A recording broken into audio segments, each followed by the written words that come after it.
문제가 제기된 후 통화 녹취록까지 공개되면서 상황은 한층 더 심각해졌습니다. 대통령실의 직원들이 만약 평범한 사람들이었다면 아마도 그들은 이 녹취록을 듣고 눈물을 참지 못했을 것입니다. 이번 녹취록을 통해 한 가지가 더욱 분명해졌습니다. 이러한 상황이 발생한 주된 원인은 바로 김건희 여사가 귀국장에 나타났기 때문이라는 점입니다. 더욱 충격적인 것은 윤석열 대통령의 반응입니다. 단순히 녹취록이 유출되었다는 사실에 그치지 않고 대통령이 이 문제를 어떻게 처리하고 대응하는지에 대한 내용이 국민들에게 큰 실망과 충격을 안겨주고 있습니다.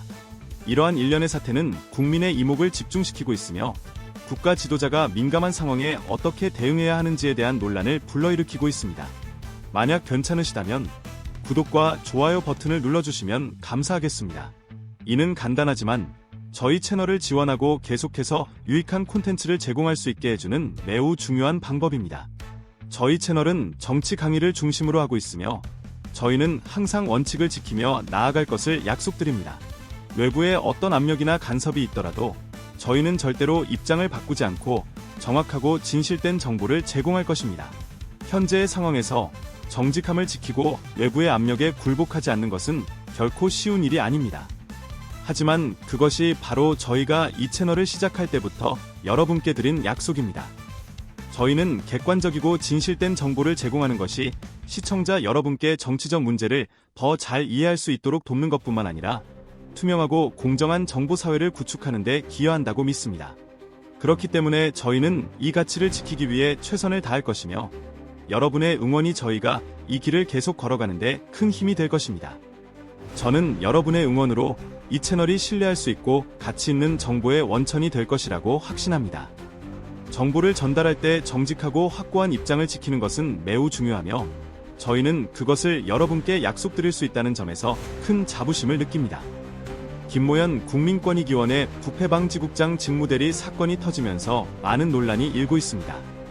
이 가운데 이지은 한국청렴운동본부 이사장은 11일 김 전 국장이 6월에 자신과의 통화에서 윗선에서 밀어붙여 그런 결정이 나서 송구스럽다고 말했다고 밝혔습니다. 김 전 국장은 상부의 지시로 인해 자신과 다른 결정을 내리게 되어 어려움을 겪고 있었던 것으로 보입니다. 이는 외부의 압력이 내부 결정 과정에 개입했을 가능성을 시사하며 김 전 국장이 이에 대해 동의하지 않았음을 보여줍니다. 이지은 이사장은 또한 김 전 국장의 업무가 매우 심각한 위협을 받고 있다는 소문과 달리 실제로는 그렇지 않다고 생각한다고 강조했습니다. 이를 분명히 하기 위해 이사장은 통화 내용을 자신의 페이스북에 공개하며 이 상황을 보다 명확히 전달하려 했습니다. 더 나아가 이사장은 김 전 국장이 김건희 여사의 디올백 수수 논란 사건을 종결하려는 상부의 결정에 동의하지 않았다고 주장했습니다. 이사장은 이러한 이견이 사건을 악화시켰으며 이로 인해 이번 사건이 김건희 여사와 관련이 있다는 것이 더욱 명확해졌다고 말했습니다. 김 전 국장이 올해 3월부터 이 직책을 맡아온 점은 이번 사건의 심각성을 더욱 부각시키고 있으며 이는 많은 사람들에게 결정의 투명성과 공정성에 대한 의문을 제기하게 하고 있습니다. 이러한 폭로는 공공의 관심을 끌며 내부 압력의 개입과 공직 체계의 청렴성을 지키는 데 대한 책임 문제를 둘러싼 논란을 불러일으키고 있습니다. 김모연 전 국장은 기조실장으로 승진한 후 공석이었던 부패방지국장 직무대리를 맡아 근무해왔습니다. 이지은 한국청렴운동본부 이사장은 6월 27일 오후 8시 45분에 김 전 국장으로부터 전화를 받아 약 10분 가까이 통화했다고 밝혔습니다. 이 통화는 매우 중요한 시점에 이루어졌습니다. 당시 권익위는 김건희 여사가 최재형 씨로부터 디올백을 수수했다는 신고건에 대한 조사를 종결한 지 17일이 지난 시점이었습니다. 또한 이사장은 김 전 국장이 숨지기 이틀 전인 6일 카카오톡 메신저로도 대화를 나눴다고 말했습니다. 이사장은 국회의원들에게 적용할 행동 강령을 마련해야 한다는 내용의 칼럼을 쓴 뒤 그 칼럼을 김 전 국장에게 보냈다고 합니다. 이 시점은 권익위가 국회의원은 행동 강령 적용 대상이 아니라는 이유로 더불어민주당 이재명 전 대표의 헬기 이송 특혜 의혹 사건을 종결 처리한 직후였습니다. 김 전 국장은 이에 대해 왜 실망을 드린 것 같아 송구한 마음 유의라고 답했다고 이사장은 밝혔습니다. 이 말은 김 전 국장이 자신의 역할과 책임에 대해 얼마나 큰 부담감을 느끼고 있었는지를 보여주는 한 예라고 할 수 있습니다. 이사장은 김 전 국장의 이러한 부담감과 심리적 압박이 결국 비극적인 결과를 초래했을 가능성을 시사하고 있습니다. 개인적인 의견. 이 사건은 김 전 국장이 겪었던 극심한 스트레스와 심리적 부담이 그가 맡은 직무와 관련이 깊었음을 암시합니다. 이지은 이사장이 밝힌 통화 내용과 메시지 교환 내용은 김 전 국장이 자신의 업무 수행 과정에서 느낀 고충과 고민이 상당했음을 보여줍니다. 이러한 상황은 공직자의 역할이 얼마나 중대한 책임을 수반하는지, 그리고 그 책임이 개인에게 미치는 영향을 다시 한번 상기시켜줍니다. 특히 공직 사회 내에서의 압력과 외부의 기대는 때로는 개인의 판단을 흐리게 하고 심각한 결과를 초래할 수 있다는 점을 시사합니다. 따라서 이번 사건을 통해 우리는 공직자의 직무 수행에 대한 사회적, 구조적 지원이 얼마나 중요한지를 되새길 필요가 있습니다. 이는 공직자가 올바르고 공정한 결정을 내릴 수 있는 환경을 조성하는 데 필수적인 요소라고 할 수 있습니다. 언론은 김 모현 전 국장이 왜 실망묘의라는 표현을 사용한 이유가 김건희 여사 관련 사건을 무리 없이 종결하고 이재명 대표 사건을 더 크게 부각시키라는 압박을 받았지만 그 기대에 부응하지 못했기 때문이라고 추측하고 있습니다. 김 전 국장은 이러한 압박을 견디기 어려웠고 그것이 그가 그런 표현을 사용하게 만든 원인일 수 있다는 분석이 나옵니다. 이지은 한국청렴운동본부 이사장은 김 전 국장과의 개인적인 인연을 언급하며 그와의 관계가 10여 년 전으로 거슬러 올라간다고 밝혔습니다. 당시 이사장이 연세대학교에서 연구교수로 재직하던 시절 주관한 토론회에 김 전 국장이 참석한 것을 계기로 두 사람은 친분을 쌓아왔습니다. 이사장이 속한 한국청렴운동본부는 권익위에 등록된 공익신고 지원 전문 단체로 권익위의 공정성과 독립성을 지키기 위한 역할을 수행해왔습니다. 이사장은 김 전 국장의 죽음이 헛되지 않도록 하기 위해서는 권익위의 정치적 독립성을 확보하는 것이 매우 중요하다고 강조했습니다. 그녀는 이 사건이 이러한 변화를 위한 계기가 되기를 바라고 있습니다. 한편 권익위의 한 관계자는 김 전 국장이 최근 여러 중요한 사건들을 처리하는 과정에서 상당한 스트레스를 받았다고 밝혔습니다.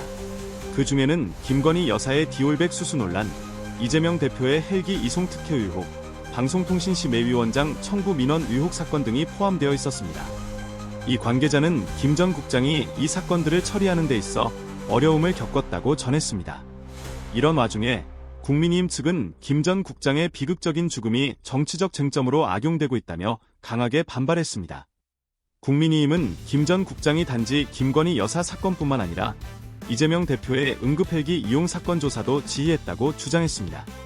김 전 국장의 측근들은 그가 김건희 여사와 관련된 디올백 수수 논란에서 권익위의 상부와 의견이 달랐고 이로 인해 큰 스트레스를 받았다고 전했습니다.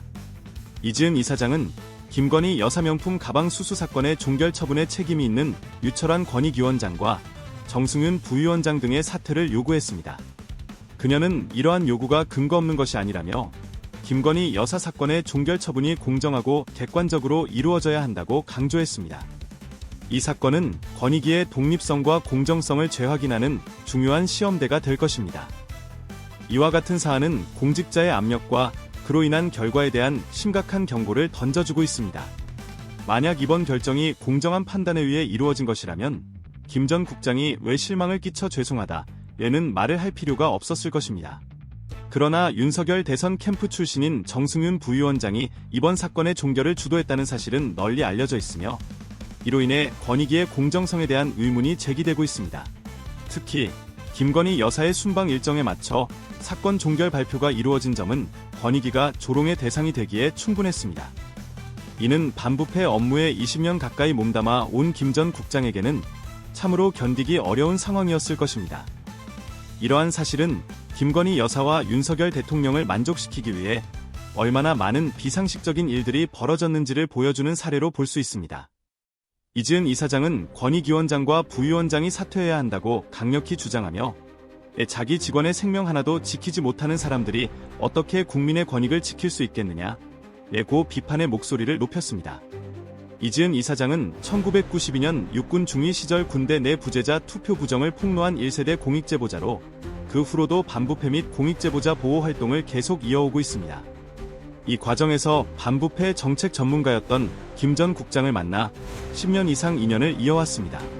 이러한 오랜 인연 속에서 그녀는 김 전 국장의 죽음이 헛되지 않도록 하기 위해 권익위의 정치적 독립성을 확보하는 것이 중요하다고 강조하고 있습니다.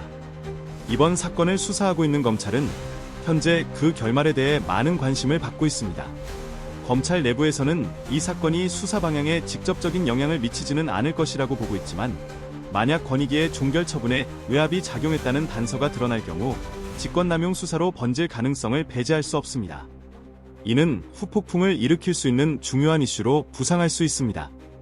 현재 서울중앙지검 형사부는 김건희 여사가 받은 디올 가방이 2022년 9월에 최재형 목사가 전달한 가방과 동일한지 여부를 최종 검증하고 있는 것으로 알려졌습니다. 이 가방에는 일련 번호나 고유성을 확인할 수 있는 명확한 표식이 없기 때문에 검찰은 다양한 방법으로 가방의 동일성을 확인하려고 노력하고 있습니다.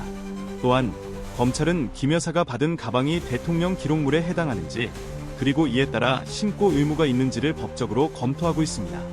한 검찰 간부는 안타까운 일이지만 이번 사건이 검찰 수사에 직접적인 영향을 미치지는 않을 것 유의라며, 검찰은 지금까지 수사한 내용을 토대로 결론을 내릴 것 유의라고 밝혔습니다.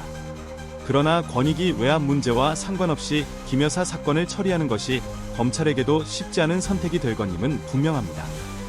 앞서 권익위는 지난달 최재형 목사가 김 여사에게 전달한 명품 가방이 직무 관련성이 없기 때문에 신고 대상이 아니며, 설령 직무 관련성이 있다고 하더라도 최 목사가 외국인이기 때문에 이 가방은 대통령 선물로 분류되어 신고 의무가 없다고 결론지었습니다. 그러나 이러한 결론이 과연 공정하고 객관적인지에 대한 의문은 여전히 남아있으며, 이로 인해 이번 사건의 진실이 어떻게 밝혀질지에 대한 관심이 계속해서 고조되고 있습니다. 이 과정에서 김 전 국장은 김건희 여사가 범죄 혐의를 갖고 있다고 주장하며 이 사건을 수사기관에 이첩해야 한다고 강력히 주장했습니다. 이로 인해 그는 권익위 지휘부와 심각한 갈등을 빚게 되었습니다. 만약 권익위의 사건 종결이 직권남용의 결과로 판명된다면 검찰도 동일한 결론을 내리기가 매우 부담스러울 수밖에 없는 상황에 처하게 됩니다. 특히 야권과 시민단체들이 권익위의 직권남용에 대해 고발을 시작하게 되면 검찰이 진행 중인 김건희 여사의 명품 가방 사건 수사에도 상당한 영향을 미칠 수밖에 없습니다. 이는 사건의 본질을 넘어 권력 남용과 공정성 문제에 대한 사회적 논란을 불러일으킬 가능성이 큽니다.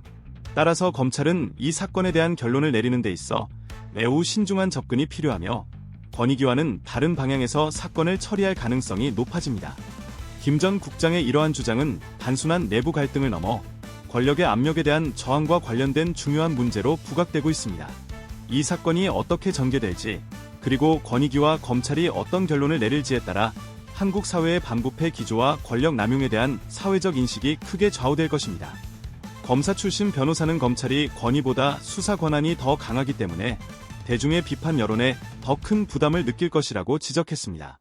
이런 가운데 윤석열 대통령은 논란에 대해 정면으로 돌파하겠다는 입장을 고수하고 있어 국민들 사이에서 혼란을 일으키고 있습니다. 윤 대통령은 5일간의 여름 휴가를 마치고 복귀했으며 그의 하반기 정치 계획에 대해 정치권의 이목이 집중되고 있습니다. 특히 김경수 전 경남지사의 복권 논란, 그로 인해 파생된 윤석열 정부의 거부권 행사에 따른 야당의 반발, 김영석 신임 독립기념관장 임명 논란 등 다양한 도전 과제들에 대해 윤 대통령이 정면 돌파를 시도할 방침이라고 전해졌습니다. 윤석열 대통령은 자신의 고집을 꺾지 않겠다는 의지를 분명히 하고 있습니다. 여권 관계자에 따르면 윤 대통령은 13일 국무회의에서 김 전 지사의 복권 등을 포함한 광복절 특별사면 복권 안건이 의결되면 지체 없이 이를 제거할 예정이라고 합니다. 한동훈 법무부 장관이 김 전 지사의 복권 결정에 반대 의견을 간접적으로 제시했음에도 불구하고 윤 대통령은 이를 받아들이지 않겠다는 입장입니다. 대통령실 고위 관계자는 사면 복권은 대통령의 고유 권한으로 그대로 의결 및 제거가 이루어질 것이라고 말했습니다. 윤 대통령의 제거를 기점으로 윤석열 정부와 야당 간의 갈등이 다시 수면 위로 떠오를 가능성도 배제할 수 없습니다. 이 정도 상황이라면 윤 대통령이 민주주의에 대한 확고한 신념을 가지고 있는지 검증해봐야 한다는 목소리도 나오고 있습니다. 대통령실은 현재 한동훈 장관을 자극하지 않기 위해 공식적인 입장 표명을 자제하고 있지만, 만약 한 장관이 직접 반대 의견을 표명하게 된다면 상황이 급변할 수 있다는 관측도 있습니다. 여권 고위 관계자는 현재 당 내 이견 표출 정도로 사태를 봉합하려는 움직임이 있다고 전하면서도 용산 내부에서는 한 장관이 대통령의 권위를 인정하지 않고 자기 정치를 하고 있다는 비판의 목소리도 나오는 것이 사실이라고 덧붙였습니다. 또한 윤 대통령은 야당이 강행 처리한 방송법과 사법 개정안에 대해서도 거부권을 행사할 것으로 알려졌습니다. 13일 국무회의에서는 전 국민에게 25만 원을 지급하는 원법과 노란봉투법에 대한 거부권 행사도 의결할 예정입니다. 윤 대통령은 이번 주 후반이나 다음 주 초에 이들 법안에 대한 재가를 진행할 것으로 보입니다. 김영석 독립기념관장 임명 논란에 대해서도 윤 대통령은 정면 돌파를 선택할 것으로 보입니다. 대통령실 내부에서는 임명 철회나 김 관장의 자진 사퇴 등의 카드를 당장은 고려하지 않고 있는 것으로 전해졌습니다. 이러한 결정은 대통령의 생각을 알기 어렵게 만들고 있습니다. 김 관장은 건국절 추진 논란과 친일 논란 등에 대해 직접 설명할 것으로 예상되며, 정부는 광복절 기념식 불참을 선언한 독립운동 단체들을 설득하기 위한 작업에 나설 것으로 보입니다. 이런 상황을 보면 윤 대통령이 독재화를 꿈꾸고 있다는 의구심이 커지고 있습니다. 이 모든 상황을 종합해보면 윤 대통령의 강경한 태도와 결정은 국민들에게 큰 충격을 주고 있으며, 이는 한국의 민주주의에 대한 새로운 논쟁을 불러일으킬 가능성이 큽니다. 그의 리더십 스타일이 독선적이라는 평가도 함께 제기되고 있습니다. 자신의 고집을 꺾지 않고 주변 사람들에게 어떤 영향을 미치든 상관하지 않는 태도를 보이는 상황에서 우리는 과연 더 무엇을 기대할 수 있을까요? 이제 탄핵 외에는 다른 선택지가 없다는 생각이 강하게 듭니다. 아무리 생각해봐도 현재의 상황을 해결할 수 있는 유일한 방법은 탄핵뿐인 것 같습니다. 여러분은 어떻게 생각하시나요? 대한민국을 사랑하는 여러분께서는 이 상황에 대해 진지하게 고민해 보셔야 할 때입니다. 저희 정치면 강해 채널은 어떤 뇌압에도 굴하지 않고 항상 정확하고 올바른 정보를 전달할 것을 약속드립니다. 진실된 소식을 전하는 것이 저희의 최우선 과제입니다. 여러분의 구독, 좋아요, 그리고 댓글로 저희를 지지해 주신다면 그것이 저희에게 큰 힘이 될 것입니다. 저희는 더욱 열심히 해서 여러분께 신뢰받는 채널이 될 수 있도록 노력하겠습니다. 정말 진심으로 여러분께 감사드리며, 여러분의 성원에 힘입어 저희는 더 나은 콘텐츠를 제공하기 위해 최선을 다할 것입니다. 항상 행복하시고 건강하시길 기원합니다. 여러분의 지지와 응원이 저희에게는 큰 힘이 됩니다. 앞으로도 많은 관심과 사랑 부탁드리며 대한민국의 밝은 미래를 위해 함께 나아가길 바랍니다.